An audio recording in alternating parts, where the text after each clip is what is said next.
Hi, this is Michael Buffer, and welcome to the BoxHard Podcast. Hello, everyone. This is Mikey Garcia. This the monster from the swamps, Regis Rougarou Program. Hey, what's up? This is King Carlos Molina, former IBF world champ. This is Michael, the Bounty Hunter, 2012 Olympian and your people's champ. This is Charlie Edwards, flyweight champion of the world.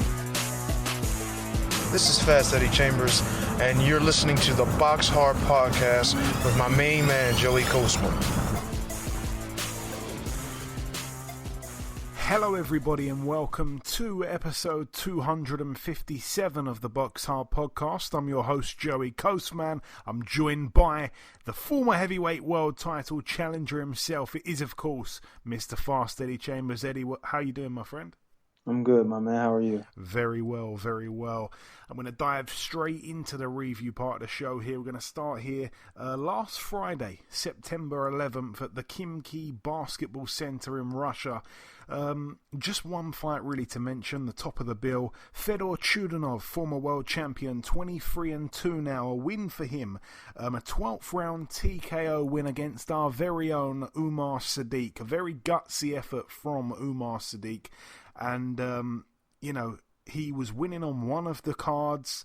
It was a 12th round TKO. Like I say, it was Umar Sadiq's first 12-round contest, and he only had 3 weeks' notice. And it was an uphill battle from the beginning. He had to go to Russia for the fight. A huge step up in class. He's obviously got a loss at kind of domestic level, and to go to Russia, to go to the Lion's Den and take on a guy like Chudanov, who is, a good fighter, hasn't really had the easiest of careers, but a very good fighter, a top level fighter. And like I say, on one card, he was actually winning by 5 points, which is incredible for Umar Sadiq. The other two cards were very close, 1 point to Chudanov and 3 points to Chudanov. But like I say, the scorecards in the end weren't needed. A 12th round TKO win for Chudanov. Umar Sadiq was taken to hospital after the fight. I think he's okay now, but all the best to him. I picked Fedor Chudanov to knock him out, to be honest, but I didn't see it going 12 rounds. I really couldn't believe the performance that Sadiq put in. All credit to him.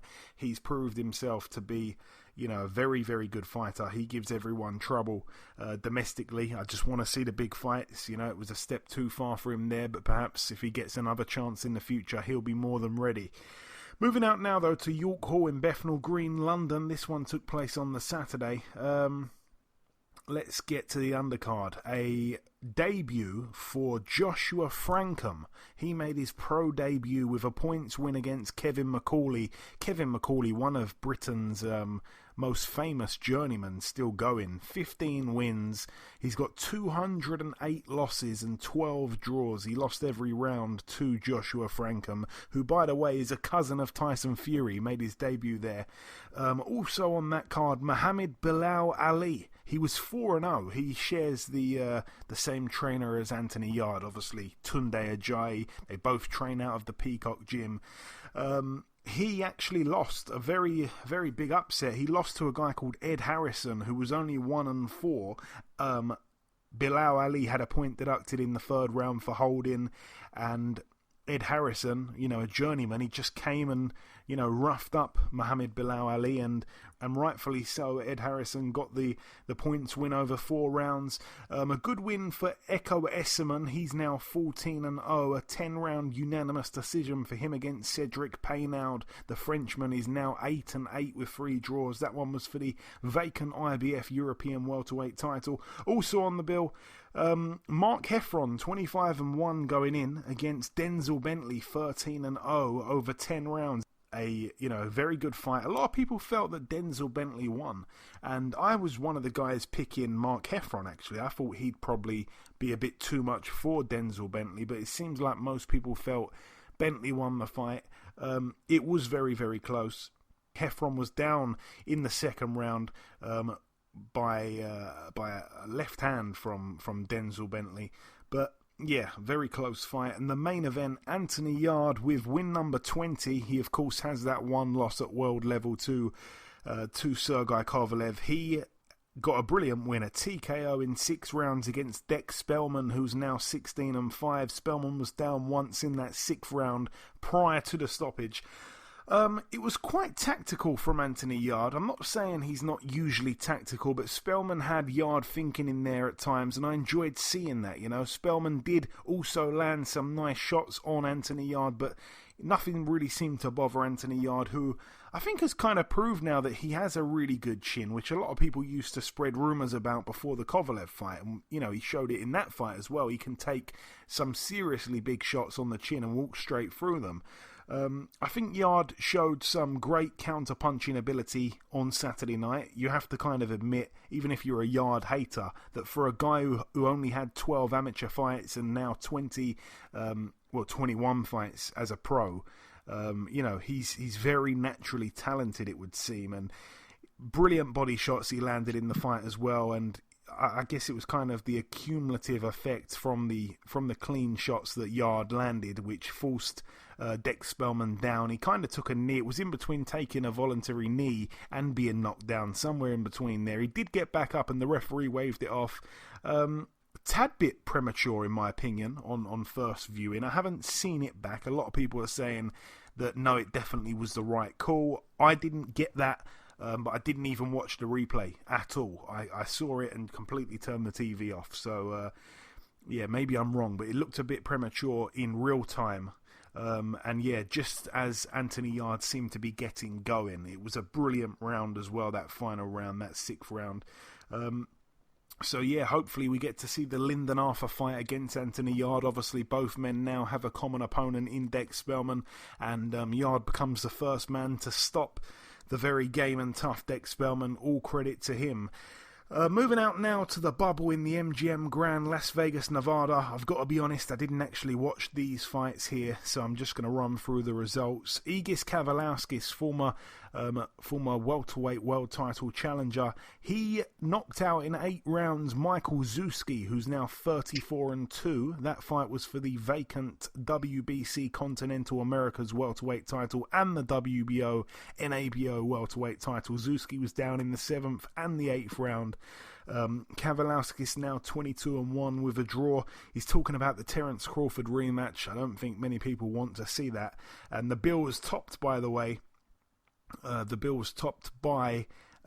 Miguel Mariaga, obviously former 3-time world title challenger, I believe. He took on Joet Gonzalez, former world title challenger. He's got that one loss to Shakur Stevenson, and it ended up being a very dominant win for Joet Gonzalez, and I actually wasn't sure about that fight there. I thought it was quite a dangerous fight for him, but he showed his class, I guess. It was for the vacant WBO International Featherweight title.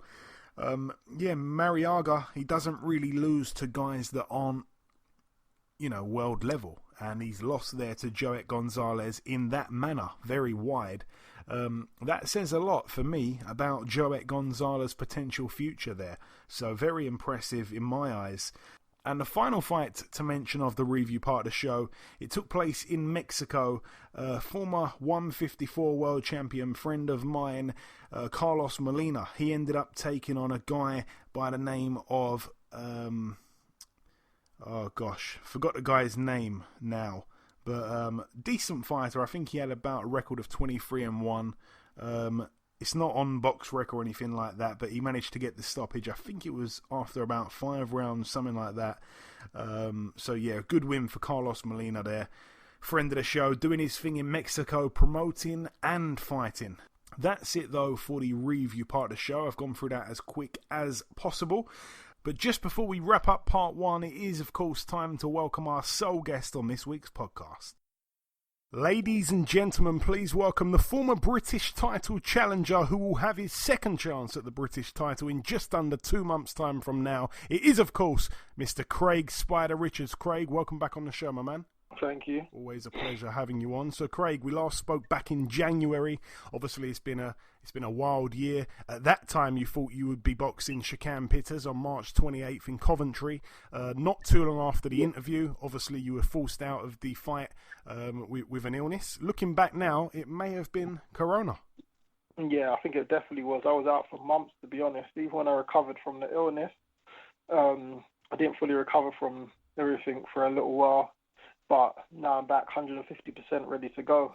Yeah, and like I say, once you were ruled out, your last opponent who you drew with, Chad Sugden, he was given the opportunity to fight Shakan Pitters. Hennessy Sports wanted you to commentate on the fight, if I remember correctly. The fight then, of course, fell through due to this widespread coronavirus pandemic, and by the time it was rescheduled, you were back to full fitness by then, but they still gave Sugden his opportunity. That fight finally took place August 22nd. Did you watch it? If so, what did you make of it? Yeah, I watched a bit of it. I watched some of it. It was alright. It was more, I don't know, weren't really much to really say on it, really. Not really a lot happened really to really have an opinion on it. And nothing really surprised you, I don't think. It seemed to be, the kind of general consensus outcome is that Pitters would win on points. That's what I thought anyway. It was kind of to be expected, Craig. Is that fair to say? Yeah, that was expected. Chad won't really force the action unless you force it. He's happy to sit back and probably lose on points if you don't really force the action with him. Pitters has happened to not really engage, just happened to just nick some points and see it out. He's the taller man. Chad was sitting back to the taller man. It was just exactly what you'd probably expect, to be fair. And your opportunities finally arrived. I know it's been obviously a frustrating 2020 for you, but you get the chance here to end it on a high as a British champion. The fight date is November 14th. Where's the fight taking place, Craig? Do we know just yet? Not too sure. I'm going to probably guess like Coventry or something. Yeah, I suspect so. And it's going to be on Channel 5, we know that, terrestrial TV, a lot of exposure for you. What should fans expect to see from you and Shakan on November 14th? It's obviously going to be a very different fight to your last outing. It's going to be a very different fight to his last outing. 100%. I think we're in for a tremendous fight. I'm going to bring it 150%. I'm guessing he's going to bring his 150% A game. And, we're in for a tremendous fight, but... and then we'll see who ends on top. And we know that he's big for the weight. I'm just trying to rack my brains here and say he's tall for the weight. I'm just trying to rack my brains and say, have you ever had to give away weight in a fight before? I can't think off the top of my head. Yeah, most fights I've given away. Sorry, weight, not weight, height. My bad, height. Height. Sorry, Craig, height. Height. Yeah, Jake Paul, I gave away height, didn't I? Did you? Yeah, Jake's like 6'4", a bit taller. Yeah. I still don't know I still don't know how tall you are. It's a secret. I'm about 6'3". Okay. But he was saying, remember the Jake was saying the same thing, you've never boxed someone as big as me, tall as me, as strong as me, etc., etc. He said, remember the same thing about, I've never come across someone the size of him. But I told him it doesn't matter. I've boxed and sparred 1 million people, a lot bigger than that, cruisers, heavyweights. So heights and that don't really make a difference to me. And for fantasy reasons, how do you think, being honest, Shakan Pitters would have got on with a 6'4" southpaw light heavyweight puncher like Jake Paul, by the way? That's an interesting one. If I'm honest, I think Jake could have probably stopped him. Jake's had a lot higher knockout ratio percentage. And I've seen, and he can box, he can move as well. You saw he beat that guy, unbeaten kid, 11-0 Joe or Sheriff, something. wasn't it, I think? Sheriff, yeah. You saw how he boxed around Miles Shinkwin, who's boxed at high levels, British title level, etc. And you saw the way he's knocked out a lot of people, Jake. I remember when I first turned pro and he was turned pro around the same time and he was getting first round stoppages and second round stoppages all night long. So, yeah, I think Jake really is underestimated as a fighter. He was, even going into my fight with him, I was the underdog in that. And the bookies all had him as a fan favourite, former GB opponent, former GB boy. So he has a good amateur pedigree as well. So we know he was a good operator, but, sometimes if you make a fight look a certain way, you won't get the credit because then they think, he wasn't all that anyway. And I want to get your take on another fight that took place the other week. Dan Azeez managed to get a good win against your former opponent, Andre Sterling. In my eyes, quite impressive, really, to get the stoppage against Sterling, who we know is a tough guy. Yeah, it was the writing was on the wall from the first 2 rounds because of we know that Sterling can certain times he can blow up in his fitness, and Azeez knows him very well, sparred many rounds with him, known him for many years and trains with him, and they know he's a lot of Sterling's 80% of his tactic is the holding aspect. He works and he holds because he tries to spoil you and also get a recovery, and he needs the recovery while he works. And they knew that, so obviously they probably had a word with the ref early on, and from when the referee warned him from the first and second round, took points away and told him no more holding, it was a foregone conclusion because we knew that when he gets tired, he would have nothing to recover with after that. And he just got really tired and couldn't recover from them. A good win there for Azeez. Hopefully a few good fights we'll see him in the future. Coming down to the final real things here, Craig. What's your prediction for your fight if you have one against Shakan? I think I know what it is off the podcast, but I don't know if you want to share it with the listeners. Say what you want, man. It's gonna be a good fight. It's gonna be a win from me. And probably a stoppage, to be honest. Okay, exciting stuff, man. And just finally, before we wrap it up, Craig, if you've got any closing words, just to the listeners, about anything. Obviously, like I said, it's been a frustrating year. You started the year, I guess, kind of wanting to capitalise on what you'd done in your last couple fights before that. You get ill, your opportunity kind of flew away. At one point it looked like we weren't even going to get to see the fight. The fight is finally happening before the year's out. Hopefully, like I say, it's your chance to end it on a high. Oh, 100%. I've been saying to everyone from the off this fight's going to happen. They manoeuvred certain pieces of the puzzle and jigsaw. They had good people in their team and on their side to kind of keep shifting me out of my position, but they probably thought I was going to end up getting frustrated and pushing on. And I heard interviews of them saying, he's probably going to push on. He's got a high world ranking, ranked number 8 in the world, and not in the WBA now. He'll probably go down the world route. But as I told people, you know me, I don't duck or dodge any fights. I go towards it head on. So I knew I'd wait patiently and I'll finally get the opportunity. And as soon as it arose, they knew I had a fight coming up. I was meant to fight this month. And I think they threw the contract at me hoping that it would derail me to not sign straight away, focusing on this fight so they could push on and say, well, we gave him the offer and he didn't take it and we've moved on. But I never fell for the trap. I took it, signed, and now we're here. And I wasn't going to ask you this because I totally forgot, but it's just popped in my head now. If we do get to see it, Anthony Yarde, Lyndon Arthur, talk to me. Oh, that's a good fight. Very good fight. Lyndon's a good boxer, GB guy, Yarde strong. Can punch, you'll capitalise on if there's an opportunity. So it'll be a very interesting matchup. Okay, we shall see how that one plays out. But listen, Craig, it's always a pleasure speaking with you, my man. Best of luck for November 14th, wherever it is. And I'm hoping that the next time we speak, I'm speaking to the new light heavyweight champion of Britain. Jeez, come on. You know it is already. Okay, now it's time for part 2 on this week's show. This part, of course, the news part of the show. There's quite a bit to go through here. So bear with me. It's going to take me a while to pull this up. Let's start with the fact that Lee McGregor, he takes on Karim Guerfi for the European bantamweight title in a brilliant fight that's going to be taking place in November. I'm not quite sure that there's a date at the minute for that one, but that's a big step up there for McGregor. It's a good fight there. MTK Global have signed on an advisory kind of agreement with last week's guest, Jamel Herring. I believe he was on last week's show. Might have been the week before. I think it was last week. Yeah, I'm sure it was. So he kept that quiet. He didn't tell me about that. He signed with MTK Global. Of course, MTK, big company now in boxing. Got the likes of Tyson Fury on their books and many, many others, including, of course, Carl Frampton. So it seems like that fight between Jamel Herring and Carl Frampton should be much easier to make now. I don't think there was anything really getting in the way of it before this, but it's also interesting for the likes of Archie Sharp, who's ranked number 4 with the WBO at super featherweight. He's also with MTK, so you'd imagine he'll be in those conversations now in the offices. Also, Artur Beterbiev against Adam Danes. It was announced, I think we announced it on last week's show. That one has been postponed. Beterbiev has suffered a rib injury in training, so they're hoping to get it on before the year is out, but no date, of course, just yet. Cecilia Brackhouse has activated the rematch clause. She will be taking on Jessica McCaskill in a rematch, an instant rematch. She's decided not to retire, and that one will be taking place in the early part of 2021. And I'm going to come to you for this one, Eddie.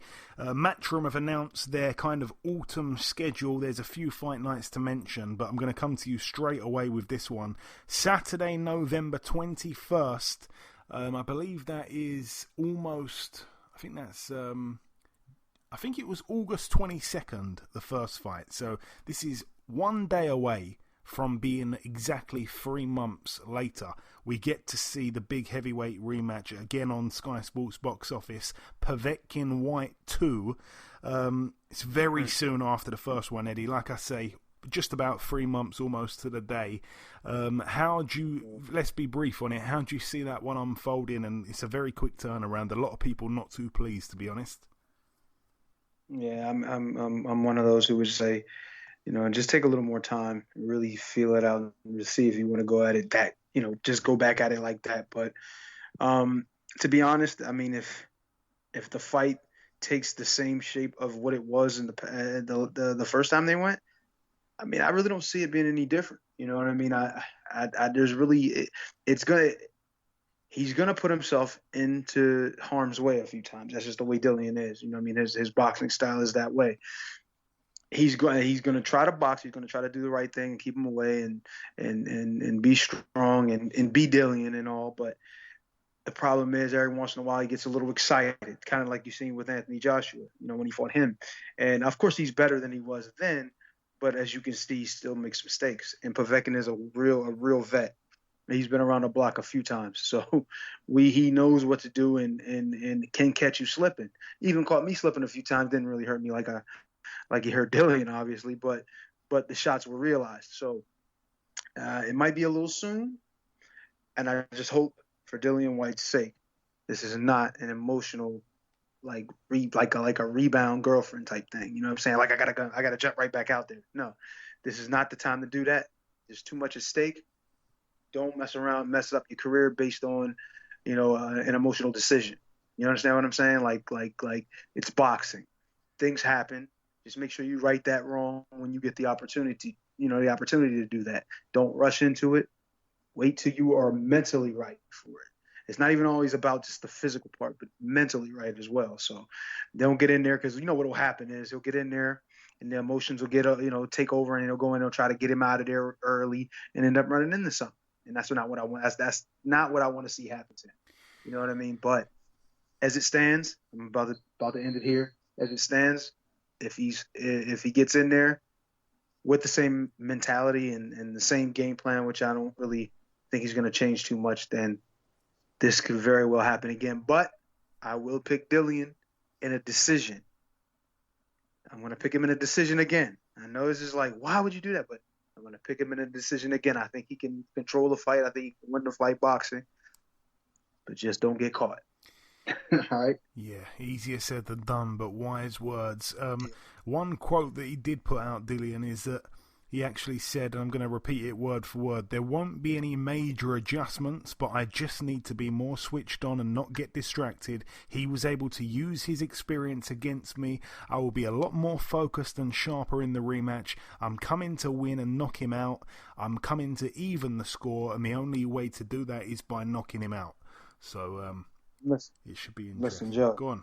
He needs to stop thinking about knocking him out and think about winning. Yeah. That's the problem with these guys, man. Some of these guys today, man, they're thinking about the highlight before they thinking about getting in the win, the W column. Just go ahead and get in that W column. Don't worry about how you do it. If you beat him, you beat him. Actually, it's better if you beat him in a distance fight sometimes than by knocking him out, because anybody can say, oh, you caught him. You know what I'm saying? That's what they're saying about Povetkin in a lot of ways. So, just beat him and do it convincingly. That's all you should be concerned about. Yeah. I agree. No undercard fights, as far as I'm aware of, have been announced just yet for that undercard there. But moving on to the great schedule that Matchroom have put out, we're going to get to see a card that takes place on Sunday, October 4th, between Josh Buatsi and a guy called the guy's name has just evaded me. Marco Kalik. He's 11-0. I think he was quite a decent amateur. I think he boxed in the World Series of Boxing. So, you know, that could be quite interesting. There's some good fights on the undercard. We get to see Chantel Cameron fight for the WBC World Super Lightweight title against the champion. I believe it's the champion. I don't think it's vacant, that belt there. Adriana Dos Santos Arroyo. She is 6-0. It is actually for the vacant title, so that's great there, because that's her first fight with Matchroom, Chantel Cameron, and it's straight away for a world title. We also get to see Alan Babich take on Niall Kennedy in a heavyweight clash there, and also on the card, a brilliant fight that I really like, Linus Udofia against John Harding Jr. for the English middleweight title. We also get to see a couple of other good fights on that one, and Saturday, October 17th, we get to see, it's finally been rescheduled, Lewis Ritson, he's taking on Miguel Vasquez, the very, very tough Miguel Vasquez. A lot of people picking him for the upset, actually. That's one that I might be quite interested in. And also a brilliant fight between Peter Fury's female charge, Savannah Marshall. She takes on former world title challenger Hannah Rankin, who's been in there, of course, with Clarissa Shields. So I'm sure that Savannah Marshall will try and make a statement with Hannah Rankin, because, of course, Savannah Marshall, who's trained by Peter Fury, like I say, she's the only girl ever to have beaten Clarissa Shields. So there's a lot of history there. That one is for the WBO middleweight world title, the female middleweight world title. The undercard will also feature Cash Farouk. You've got Joe Laws on there, you've got Kez Ashfaq on there, and you've got Thomas Patrick Ward. And then the other one, I'm doing this kind of in backwards, in jumbo mumbo. I'm not doing this in chronological order, is what I should be saying. Saturday, the 26th of September. Again, these are all on Sky Sports and DAZN. We get to see Maris Bridis against Uniel Daltikos for the cruiserweight final, the World Boxing Super Series. So that's going to be real interesting there. So that's some brilliant fights that we're going to get to see on the Sky Sports schedule. And also, we mentioned it before, the O'Hara Davies versus Tyrone McKenna super lightweight golden contract finals, and the Jazza Dickens and Ryan Walsh featherweight golden contract finals will all be taking place in Wakefield at the Production Park Studios on September 30th. So that's a little bit more solidification for that night there. Moving on to the preview part of the show, and I'm going to go through this as quick as possible. We're going to start here with a card that takes place this Saturday at the Mohegan Sun Casino in Connecticut, USA. Let's start straight away with the top of the bill. I think that's making the most sense to me. Erickson Lubin, former world title challenger, of course, has that one loss to Jamel Charlo. He takes on Terrell Gausha. I really like this fight because it's a crossroads fight. Gausha, obviously, another guy that has just one loss in a world title fight to Erislandy Lara. I really like that fight. Both men trying to get a foothold in the division once again. Also on the undercard, we get to see Tugstop Niambia. Very hard name to pronounce, but his record's 11-1.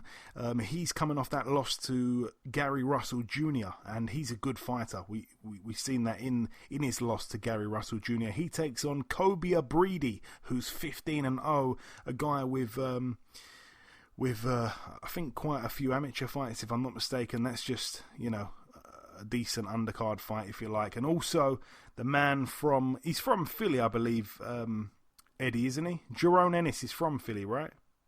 Yeah. So he's on the undercard as well, and he's in a fight against Juan Carlos Abreu, whose name I've definitely seen before. I'm just going to look to see where I'm seeing it from. He's 23-5 with 1 draw. Never been stopped, but he's got 21 KOs in those 23 wins. Dominican fighter. His losses have come to Igis Kavalauskas, who we mentioned earlier, Alexander Besputin, Alex Martin, Jamal James, and Humberto Soto back in 2014. Like I say, all those losses on points. So that's a decent fight there, a decent test for Jerome Ennis, but he should get through it. Moving on now to the bubble in the MGM Grand, Las Vegas, Nevada, USA. Again, this one takes place on Saturday night. Over here, we get to see Jose Pedraza topping the bill. One of my, I'd say he's one of the most skillful fighters in his division. He's in against Javier Molina, who's 22-2. That's over 10 rounds there. Of course, Pedraza 27-3. Again, trying to get a big fight. You know, he's coming off a win against Mikel Lespierre, which was in the bubble. I remember watching that fight. It was a good fight. He's a good fighter. I really like Pedraza. Also on the undercard, Efia Jagba 13-0 with 11 KOs. He's in a bit of a step up against Jonathan Rice, who's 13-5 with a draw, coming off a loss to Dempsey McKean. I don't think he's going to prove to be too difficult for Efia Jagba. And moving out to a bit of a wild card fight that's taking place in Ukraine. Actually, I didn't even see this one. This is on the undercard. So this is taking place in Ukraine at the Bartolomeo Best River Resort. These are my kind of venues. We're getting a guy over here called Ali Aaron Demarizian. And the reason I'm talking about this guy is because he, I think, may have had a couple fights against Efia Jagba in the amateurs, I believe. He was a real good amateur, Demarizian. And they actually had a fight in the pros, and Efia Jagba won the fight on points. But he's a good fighter nonetheless, Demarizian, a Turkish fighter based in Germany. And he takes on the very, very tough heavyweight journeyman Kamil Sokolowski. He is known for, for turning up, ready to fight, ready to win, and he has upset a few guys. So that's never going to be easy against Kamil Sokolowski. But the main event is a guy that I actually forgot existed for a while. Do you remember, Eddie, Andrei Rudenko? Yeah, I do. Yeah, obviously I do remember that name. Yeah, he lost to Hughie Fury. Hughie Fury beat him. Really, it was a good win. I think it was over in Monaco. And the fight before that, he lost a controversial unanimous decision to Lucas Brown in the UK. Yeah, I actually thought he beat Lucas Brown, by the way. He's not a bad fighter. He, in my eyes, he beat Lucas Brown. He lost to Hughie Fury. He went away, got a few wins. One of the wins, he actually stopped a guy called Marcelo Nascimento, Eddie. I don't want to bring his name up again. But, in recent... Nascimento. But in recent times, he's actually lost 3 of his last 4. But again, he's never been stopped. He lost to Povetkin on points in 2017. Povetkin looked terrible that night. He lost to Ajit Kabayel for the European heavyweight title in 2019, and then he's coming off a loss in November of last year against Zili Zhang, the Chinese 6'6" southpaw. So he's fighting a guy actually who's 7-7 with a draw. So I'm not quite sure why I brought it up. But Rudenko, I want to see him in some fights, testing some of the sort of young up and coming Brits. I'd like to see him even in the States, him against the likes of Efia Jagba. That's a fight I like, or I don't know. I just want to see him again. He's not that bad, Rudenko, to be honest. But anyway, that's enough. I'm going to fan down the love, the weird love I've got there for Rudenko. He's not the best fighter in the world, but yeah, I'd like to see him test a few prospects on the come up. But anyway, that's it for the preview part of the show. We did part 1. We've brought you the sole guest. I've just done the news part and the preview part just before we wrap up the show. And it's going to be interesting. Of course it will. We're going to go pretty in-depth. It's now time for Eddie Chambers' very own segment, the Lockdown Knockdown. We're at the point now where we're talking about the Alexander Dimitrenko fight. This one was the very fight before before the Vladimir Klitschko fight, of course.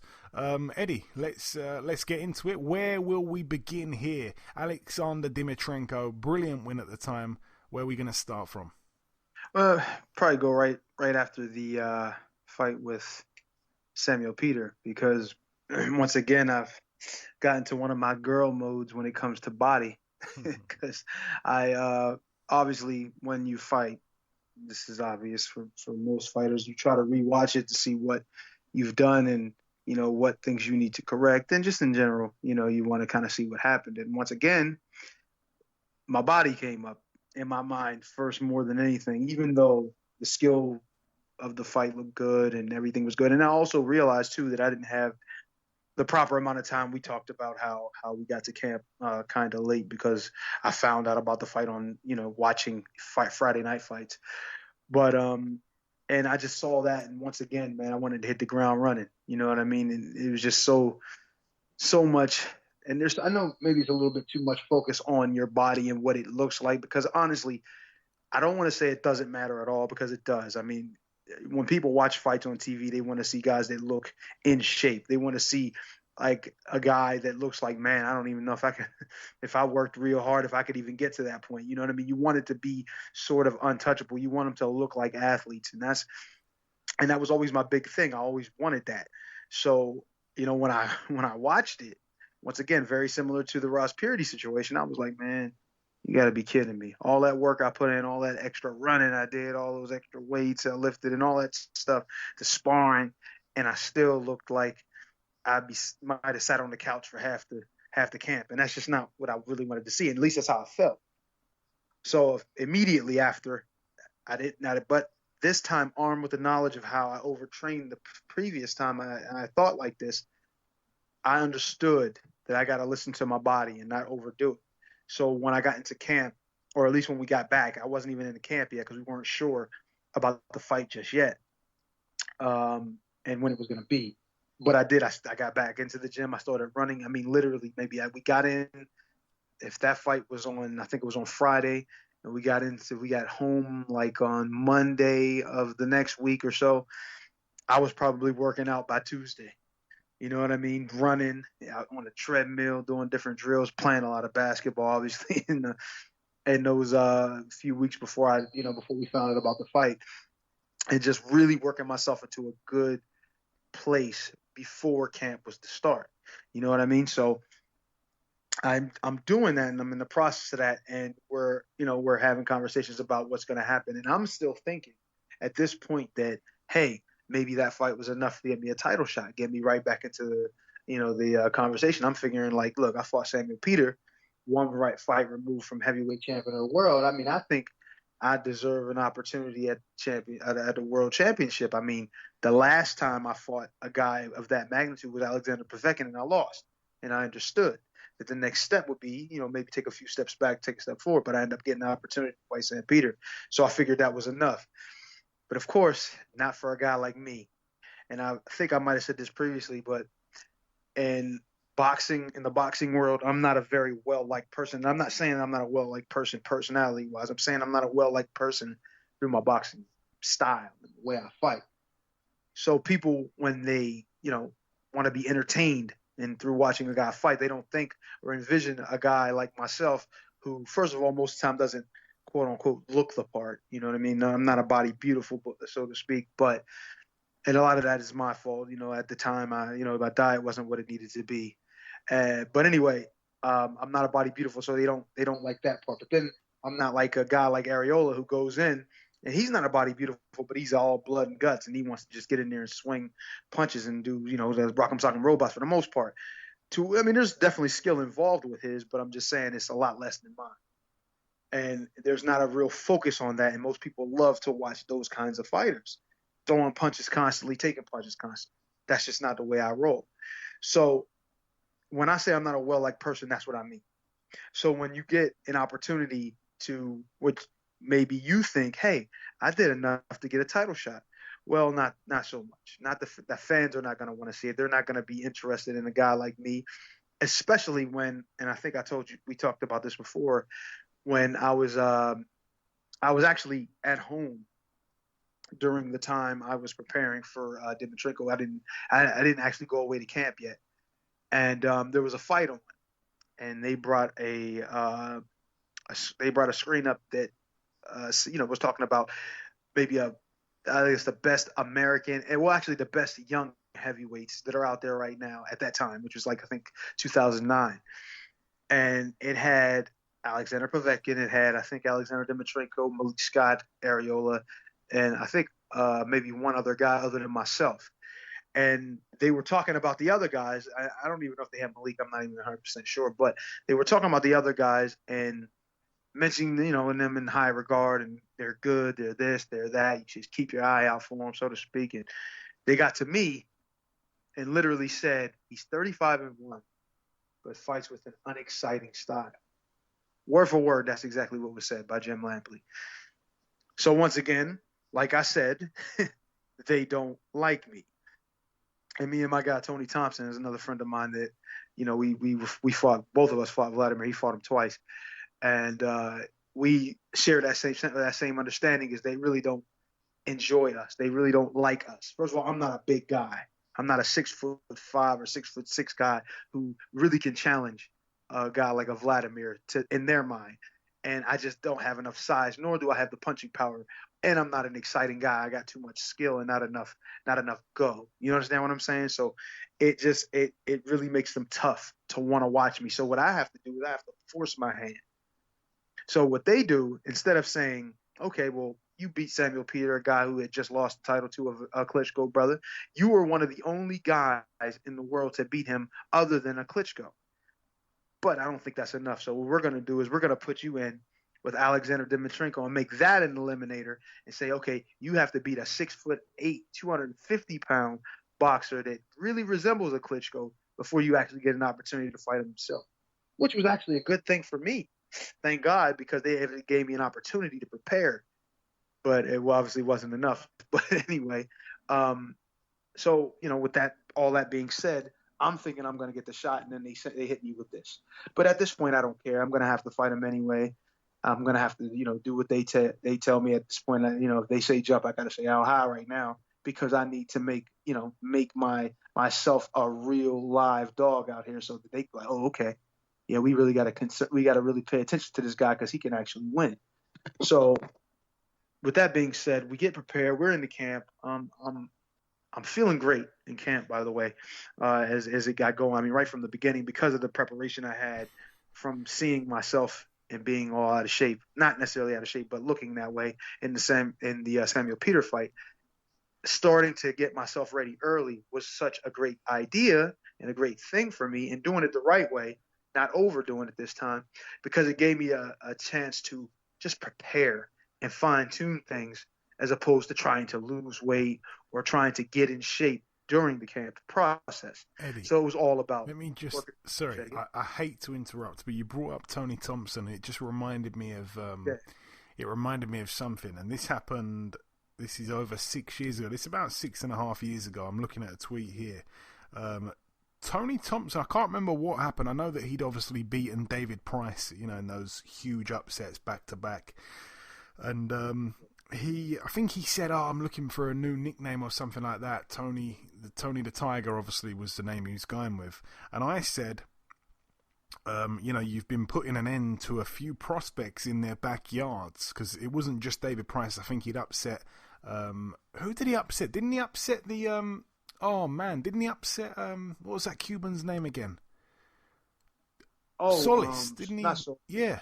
Yeah, he did. I think he was the guy that took his over, I believe. Anyway, he upset a few prospects that were sort of undefeated, I believe, around about that time. And I said you should go with, and it wasn't that creative at all, but I said, you should go with Tony the Plan Wrecker Thompson. And he said, the Plan Wrecker, like he's wrecking the plans, right? Oh, the Plan Wrecker. Oh, yeah, so the Plan Wrecker. Go ahead. Yeah, so he said to me, he goes, the Plan Wrecker, I think I like it, fool. I shall steal this from you. The tiger has spoken, right? So then I said, I said, make sure you use it, fool. And then he said, I will on TV, but I won't give you props for it. Right? So I said, why not? And then he said, okay, I will give you props, but only you and me will know it. The tiger has spoken. But I don't think he ever did use it, but it was funny anyway. Sorry, Eddie. Go on. It would have been nice. But that's the kind of person he is. He is that kind of dude. He's one of the funniest dudes I know, especially in boxing. But anyway, him and Malik's another one, and of course my brother Steve. But anyway, what was I saying? I can't. I got a boxer's brain, so let's refresh. No, that's all right. I got a boxer's brain. It's okay. So do I. That happens. I've just never took any punches. Well, thank goodness for you, because maybe yours just has to do with age. Thanks. No, that's not that bad. But anyway, no, I think I was talking about how I felt in camp, and I felt pretty good getting into camp, and I think it was because obviously I had done the preparation and not overdoing it, but just making sure I was in some sort of shape so I didn't have to really worry about getting in shape in camp. But a lot of guys make the mistake of having to do that, and you work half the time on just that and not enough of the time on who you're facing. And I think that was one of the best things. And I think all fighters, when they're thinking of getting into a big fight or having a big fight, and they really need to focus on maybe some pre-camp training. I know that sounds crazy, but pre-camp training to really prepare yourself for conditioning, strictly conditioning, like we've been boxing all our lives. So we can get in the ring out of shape and still go rounds. But if you give yourself some sort of a basis to train from, to prepare and a fight from, like say you come into the gym, you're already in shape. You're already in physical shape. Now it's just time to get in the mental aspect down to who you're fighting and plan properly. That gives you a big leg up. And I feel like that's what I had in that fight. So when the sparring partners started coming, I had already been sparring a little, but not too much, dabbling into it with some of the guys around the way. But when I got into the sparring in the camp, and we're paying these guys, so my manager and my manager trainer was telling me, look, man, we're paying these guys. You do what the hell you got to do. You finish. If you can finish them, finish them. Whatever you need to do. And I know that sounds bad, but when you're getting paid, you're getting paid. You know what I'm saying? And these guys know what they're getting into, so they understood. And I had a couple of, I had some decent sparring, but honestly, a lot of it was for confidence and to kind of mimic who I was facing. So I had tall guys that had boxing skills and were good boxers. One of them by the name of Marcellus Brown, and was he's actually a really experienced, really, really tall, like almost 7 feet tall, like 6'10" or something. A little bit, maybe even a little taller than Tyson. And he had boxing skills, pretty good boxing skills, but the way I was and how sharp I was in camp, man, it just almost didn't matter. Also, I think I had another guy by the name of Kevin Burnett that was in camp with us too, and he actually started doing better as the camp was going along. He was a little overweight and out of shape early on, but he got a little better. But once again, like I said, it didn't matter. I was just so sharp. The punches I was throwing were hurt. These were punches I was hurting the guys with. I was making they were. Trust me, when they came to spar, it wasn't a situation where I can't wait to spar. No, it was like, oh man, I got to spar with this guy today. And normally, my temperament, I'm not one of those guys who want to hurt anybody. But it was just I was so sharp and so focused on what I had going that I was really, really, really prepared to do work. So whenever we got in the ring, I wasn't necessarily seeing them. I was seeing Alexander Dimitrenko. So it was like, I'm ready to work. So we put in, like I said, rounds. There were times I think we were doing 12 to 15 round days. I think we were sparring only 3 times a week though. But I would do 12 rounds, 15 rounds, 10 rounds, and then next week do the same thing. We didn't take the sparring down until maybe like a week or so before we left. You know what I mean? To where maybe I did a few rounds here and a few rounds there, but we were working really hard. I was doing uphill sprints. I was lifting constantly with my guy Hassan Watler, and I was in tremendous condition. I was probably one of the fights that I was probably either in the best shape of my life or at least close.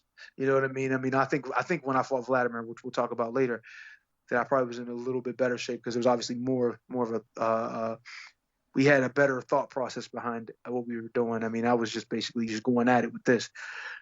But anyway, so like I said, I'm doing great in camp, feeling good. And once again, we're looking at this Dimitrenko thing, and most people are obviously looking at this like, man, this guy doesn't have a shot. You know what I mean? I'm a little guy, and I lost to Povetkin, and he's not even that tall. And, just they're thinking all sides, not enough about the skill. And I also hear this too, which was kind of like a little weird to me, but I understand the reasoning. And one of my team members, one of the main guys, had went to one of the sparring partners who we had actually got really cool. His name was Marcellus, and was kind of voicing his worry in a sense. It's like, I don't know, man. I mean, he's looking good, he's performing well, but what do you think? Like basically asking him, does he think that I'm going to have a shot at winning this fight? And I guess he just probably wanted to hear what his thought process was behind it, because he's getting in there with me. But the reality of it is, you should be super confident in your guy and with the work you guys are putting in. But I can't say, what's in somebody else's head and the worry if it's not valid. So, but in my mind, I felt like I was doing great. And in my mind, I felt like the fight was just a foregone conclusion that I was going to destroy this guy, regardless of how big he was. Now, don't get me wrong. I'm still nervous. I'm still worried about the fight and what's going to happen and this, that, and the other. But at the same time, I felt really confident, especially because I knew I was going to look the part, feel the part, and hopefully be able to perform the part. So after all that's said and done, and we get on the plane, we're over into Germany this time. This time we didn't go as early.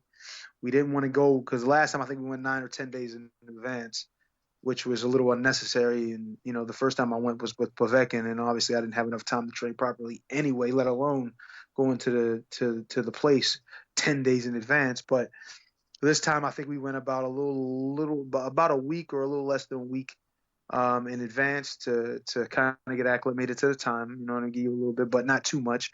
And also to get in the gym a little bit and shake out and see how you felt. And right away when we got there, I mean, people in the hotel that we went to were really, really nice people. Universum, the organization that had Dimitrenko, they were really nice. They were really, really accommodating. The same as Sauerland. Sauerland was good as well. I mean, I'm not saying they weren't. It was just the feel was a little more comfortable. I think it was because of how I felt in general, just about feeling more in control of what's going on as opposed to the first time. But like I said, and then we had a press conference, and the press conference I go, and I'm at this time I didn't wear like special clothing or whatever, or like a suit or anything to the press conference. I wore a sweatsuit, just to feel comfortable and to be relaxed. I mean, it was just a press conference, right? At least at the time, that's how we thought.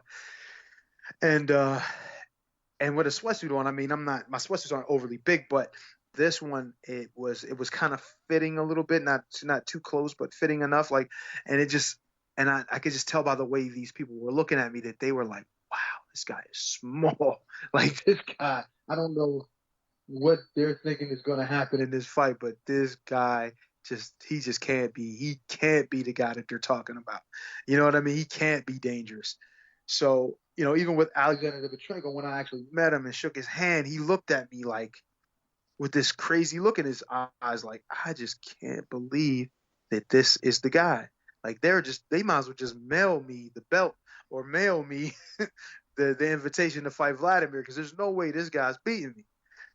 And that's generally what, most people thought when they seen me, if they had no prior history with, you know what I mean? No sparring or nothing like that. So he had nothing. He didn't know anything. All he knows is that this is a little guy here. And that kind of echoed again at the open workout where there was an older guy that's watching us. And, I go in and I do my jump rope thing and my shadow boxing and all, and try to put on somewhat of a show for the fans and everything and give them something that they feel like they've never seen. You try. But I remember this older German guy came over and was pointing at me and was like talking. And my brother was standing here and he was actually talking to him and saying, no chance. He has no chance. You see Alexander, he's going to kill him. And I'm laughing. I mean, I'm not gonna say anything. I'm not gonna make this guy feel, I mean, even though he made me feel like I was, a bum, but I didn't really care. It wasn't really bothering me. I'm just here to enjoy myself and hopefully grab this fight before I go back home and get some money, But my brother he's got to always come and save me, in a sense, with his banter or whatever. So he goes and he's like, you know what? Talking all that crap now, I want to see you on that day after he beats his behind. He's like, I want to hear nothing when he's on the floor or he's beat up in the corner, and I don't want to hear none of y'all got to say, not a thing. So the old man's there going back and forth a little bit, not crazy. It was more of like a friendly kind of thing going back and forth. But the reality of it was, he knew something obviously that the old guy didn't. The old guy, and I knew something that the old guy didn't know, and they've never really seen me before. And a lot of times when you look at a guy like myself and you look at Alexander Dimitrenko, you say there's no way. So it was just another reason that was just another person to see that and be confused by that and let the size confuse you. So anyway, after we go through all that, the weigh-in and everything, we finally get to the night of the fight. Now, this is where all the nerves and all that crap starts. And it's just like, I'm confident and I'm feeling good, but in the dressing room it's like almost waiting for the electric chair sometime, even though you're going out to perform and you got a chance to, to fight your way out of everything. It's still a real, it's like I said, it's almost like you're going to execute or be executed and shit. It's just like a weird feeling. You know what I mean? Not everybody has that nervous feeling like I do, but believe me, when it happened, I mean, there's been very few times that I've been out there and have not been nervous. And trust me, I was definitely nervous for this one. But at the same time, I knew that I put the work in, and I knew that everything had fell into place. I didn't have any injuries. The supplementation was perfect. Diet was great. Well, at least I felt perfect. Everything was good. Training, no injuries, no problems. So I'm figuring everything, at least at the very least, I'm going to go out here and give it what I have. If he beats me, he beats me. And as I get closer to going out, and by the way, the dressing room we had was like, I don't know, it was like a coat closet. It was like not only the dressing room, but even on the poster. This is really what they tell you when they think of you. They didn't even have my face on the poster. Like I didn't have my face on the poster. I didn't have a real dressing room. They did want to kind of give me a separate place, you know what I mean, away from him and away from all the other fighters, I guess, to make me sort of feel like I'm, special. But the reality of it is it was just a little coat room. I mean, it was a pretty decent sized coat room, but they just really didn't feel or think much of me, obviously. So we're getting ready to go out. And like I said, the closer that you're obviously going out, the closer you get to the ring, the more confidence. Just like Mike said, I always refer to that because I always felt that. And I felt so good at some points on the, like at some point I was smiling almost the whole walk. So I'm getting in the ring. They're announcing the names.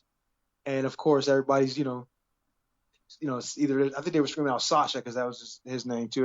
They love that name out there, by the way. And they kept saying it.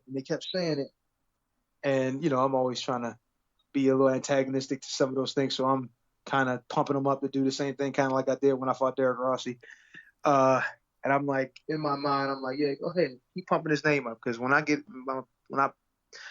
this fight's over, y'all gonna be screaming mine. In my mind, I'm not thinking that exactly, but I am thinking I'm about to whoop this boy's ass. You know what I'm saying? So we get out, and like I said, there's still nerves, but as soon as the first punch is thrown, and as soon as I move around a little bit, he throws a couple shots, and I realize that he's really going to struggle hitting me. Like, he may not even touch me this whole fight if I don't want him to. And then confidence started to build even more. And I remember there's one part where he threw, I think, a right hand. It was a little too close for him to throw it at that time, and he got kind of like leaned on top of him, kind of like what Vladimir did. And I picked him up, like on my shoulder without grabbing him, just like picked him up on my shoulder. And he's like, whoa. And then I put him down, and the ref kind of warned you a little bit or whatever. And the look on his face was just like, to me, because he looked at me like I was from bars or something. Like, what the hell was that? And, because I'm a little guy, not supposed to be able to pick him up like that easy. You know what I'm saying? I'm supposed to be the weaker one. I'm the smaller one. I'm not supposed to be able to push him back. I'm not supposed to be doing any of those things, right? But I did. And then he can't hit. And then as the fight starts to move forward, I'm starting to land shots, not only from close range, but from the outside. So now it's my footwork is getting close. I'm able to get close to him and get away from him. And then I'm able to dip shots in return, and I'm able to counter him. So at this point, it's like he's being outclassed. And he's actually being, bullied as well at times. And as the fight went on, he started to get bullied more and more. And then I started to realize, too, that when he started throwing shots, even when he hit my arms and my gloves and things, like the power didn't bother me. Like there was nothing about his shots that I didn't feel anything. Do you understand what I'm saying? Like I felt almost somewhat invincible to him. Like he just couldn't really do anything to really bother me. Like if he would have hit me with a clean shot, I felt like I would have been walk right through it. You understand what I'm saying? So, and as the fight went on, I remember at one point I think I threw a combination at him and his arm got caught in the rope because he was trying to throw a counter hook, which this is where watching video kind of helps a little bit too, because I watched his video. Like he actually watched him fight Luan Krasniqi, and he stopped Luan Krasniqi with a counter hook to the body, and I knew he loved that shot.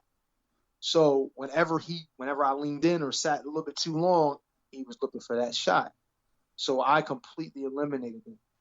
Anytime he was ready to throw that counter hook, I was sitting on him. I knew it was coming. I would either take a little step, rock back, make him throw it, and he'll come up short, or I would maybe block it or smother him a little bit, whatever to do to nullify that, because that was a big weapon of his, And I remember going back to his body, and a couple times he made it like, and I know there's a couple people that actually are on my team, on my side, that was saying, it did look like those shots were a little low, but no, they were on his belt line, and his damn trunks were up high too.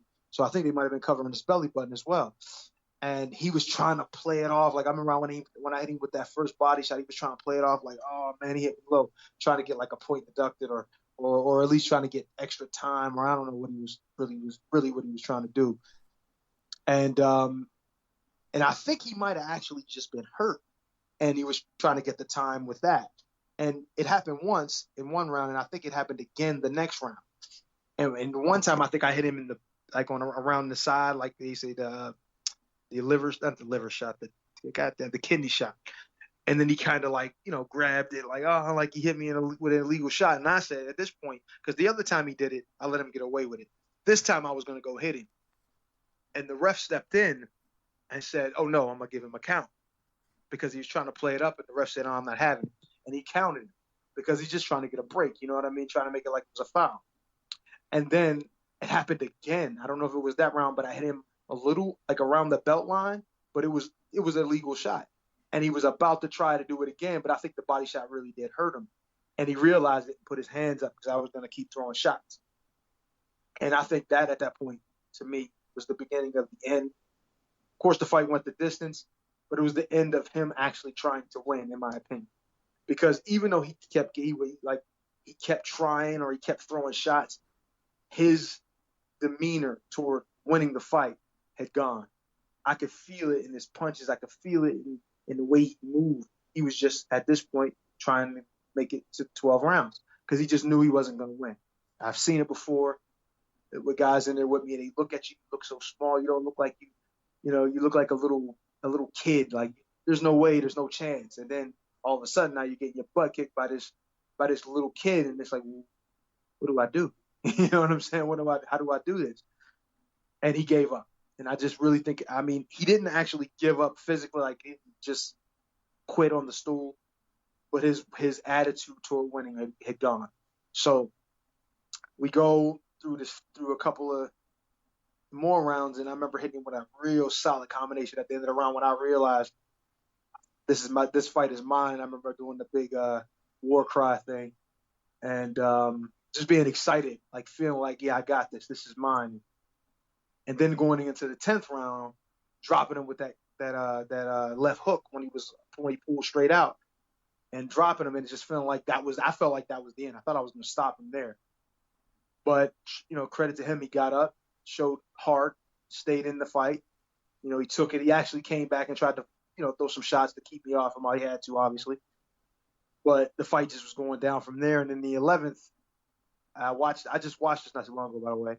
And in the 11th, it was more of the same. And actually, it might have been even a little worse than the 10th, with the exception of the knockdown.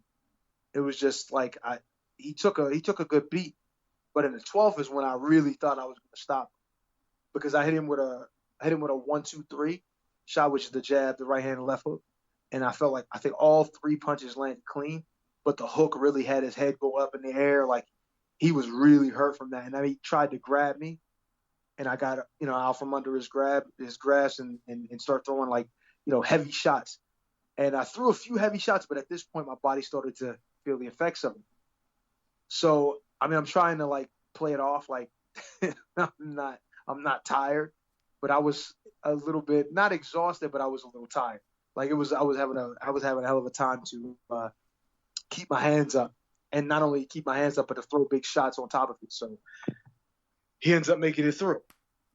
And, I wanted to win the fight by knockout. Obviously, if I had him going like that, it would have been nice to get the knockout, but I was just as happy just to get the win, because it was an opportunity. Obviously, the next fight would probably be with Vladimir. And that's where, everything really is going to my life really would change. But here's the decision that is supposed to come now. I don't think there's any chance that he wins, but, there's that little doubt in your mind. Hey, we're in Germany. There's this, there's that. Even my trainer said it in the corner a couple of times. Hey, man, we're in Germany, man. You can't leave this thing up to chance. You got to put this guy away if you can. And our worries were almost right away, realized, because the first scorecard was 113, I think 113. And they were saying it in German, and you could hear the crowd. And by the end of the fight, by the way, before the final bell and all of that, and even at different times during the fight, they were screaming my name like a Rocky movie, as opposed to Dimitrenko's name, But and at that time, when they announced the 113, you could hear the crowd booing, oh my God, what's going on here? And then as soon as I heard that, I'm in my mind, I'm thinking, yeah, this is what they were talking about. This is about to be my reality. And then the other 2 judges had given, I think one was 116, 112, and one was 117, 111. I think I could be wrong, but I think that was what the scorecards were. 116, and I'm still thinking 111. Fernando Laguna, yeah, and Glenn Feldman had it wide, 117, 109. Yeah, that's what it was. That was 116, 111 because of the knockdown. Yeah, or the 2 knockdowns. Now that I think about it, because of the first body shot or the 1 body shot. But anyway, so I heard that, and I'm sitting there thinking damn, did I win? Because I'm them scorecards are so wide, it just can't be that he won the fight. It just wouldn't make sense. He got dropped twice, and how could he win? So I'm still kind of worried, but I'm confident, but I'm worried. I'm just not sure. And then they say my name, and I'm oh, the relief. The relief was unreal. I was yes. Oh, yes. Now the celebration can start. You know what I mean? And it was a great, great moment in my life. Probably one of the best feelings ever that I've had, when it comes to my boxing career.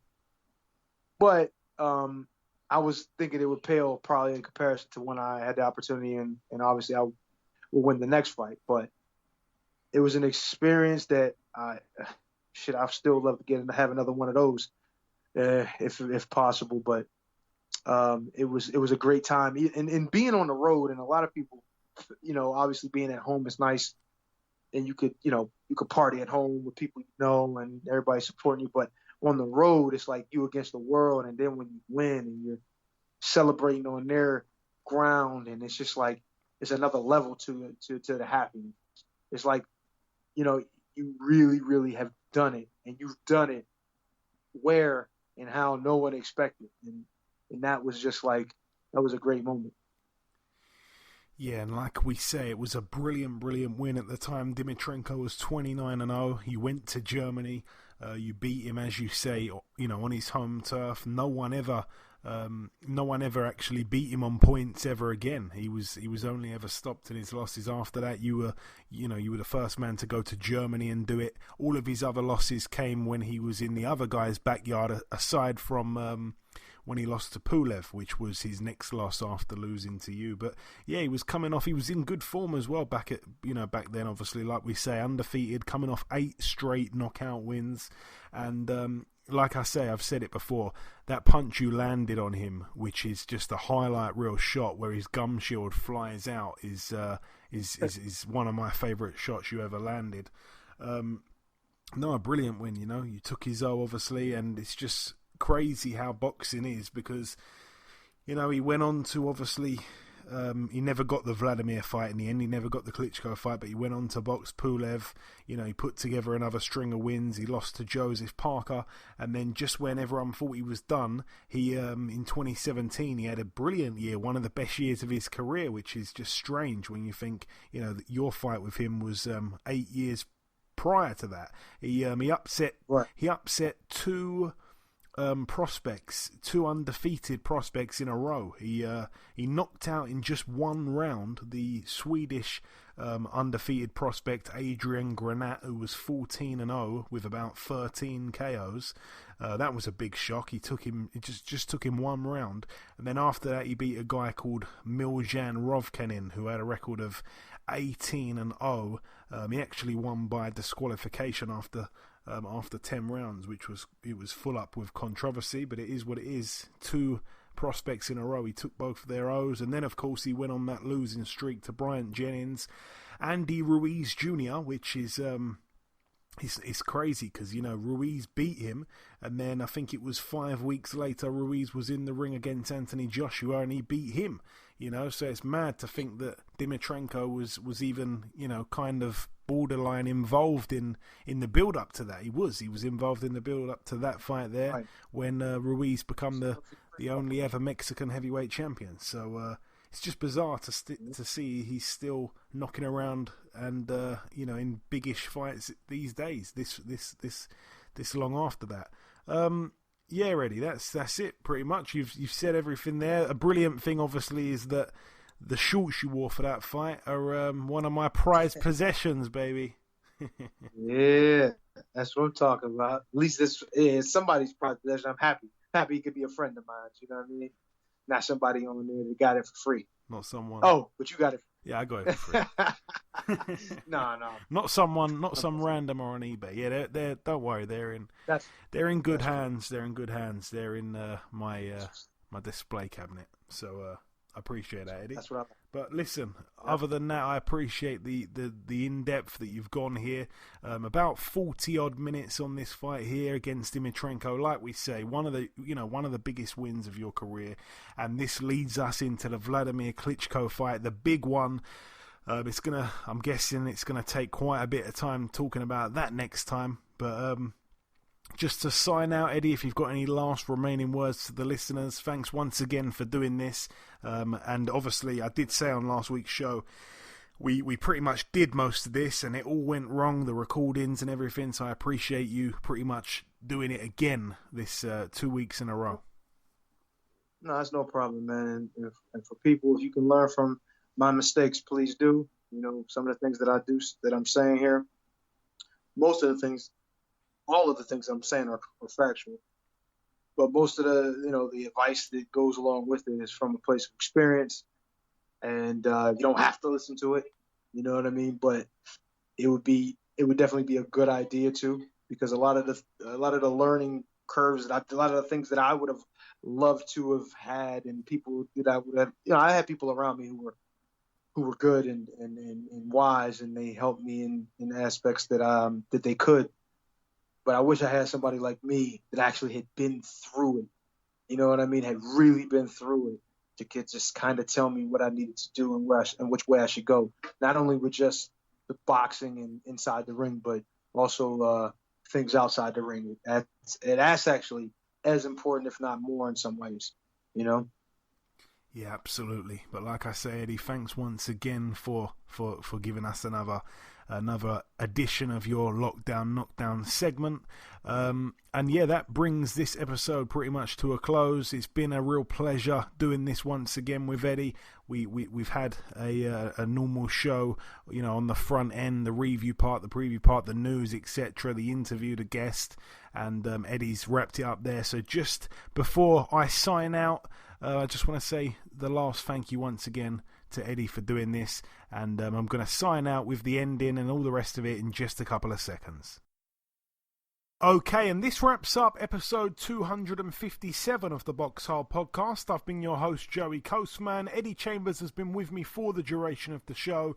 I honestly don't know what I'd have done without him, actually, for all these pandemic episodes that we've brought you. A big thank you to our sole guest on this week's podcast, the former British title challenger, Craig Richards. The biggest thanks of all, though, as always, goes out to you, the listeners. Thank you all for tuning in. I hope you've enjoyed it and it's been worthwhile. But that's about everything from myself. Short and sweet ending here. Enjoy your weekends, people. Stay safe, and we shall see you all again next week.